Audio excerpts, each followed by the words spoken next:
السلام علیکم ورحمت الله وبرکاتہ څوک یو ښایسته هلک نوجوان په کاټلنګ ولایت خان جمال ګړی کې څوک ډیر بېدردۍ سره قتل کوي او بیا یې ونې پسې راځوړندوي. د هغه هلک ګناه څه وه او پلار یې څه وایي؟ که تاسو پوره معلومات حاصلول غواړئ نو ویډیو تر اخره پورې وګورئ.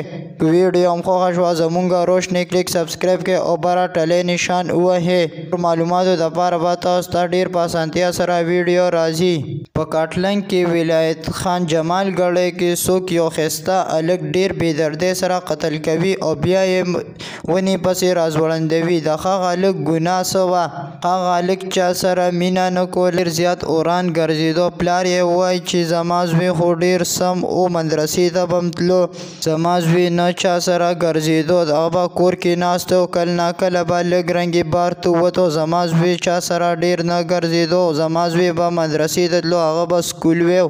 چا مازدیګر بوتلو او ورته ویل چې راځه، نو چې لاړو چا ډېر بېدردۍ سره قتل کو او بیا یې ونې پسې راځوړند کو. د هغه لاش سار معلومیږي او پولیس یې بیا بوځي، پولیس یې بیا پوسټ مارټم کوي. پوسټ مارټم کې هغه قاتل پته لګي، خو د هغه قاتل لا پته نه ده لګېدلې چې چا ډېر بېدردۍ سره قتل کړی دی او بیا یې ونې پسې راځوړنده کړی دی. پولیس د هغوی په تلاش کې ډېر زیات کوشش کړی دی چې هغه ګرفتار کړي، خو هغه لا دی ګرفتار.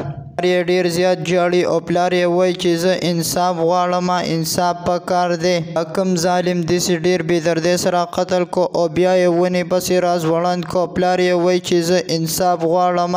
پولیس والله انصاف ورکوي، د هغوی د بچي مجرم پسې ګرځي، کوشش کوي، خو هغه ورله لا په لاس نه دی راغلی او هغه یې ګیر کو. نو زه به تاسو له ډېر ضرور انصاف درکوم. د دې ښایسته هلک قاتل مجرم ګیر شو. زه به تاسو ته ضرور ویډیو شیر کوم. که دا ویډیو هم خوښه شوه نو زموږ روشنی کلیک سبسکرایب کړئ او بره ټلۍ نشان ووهئ. والسلام.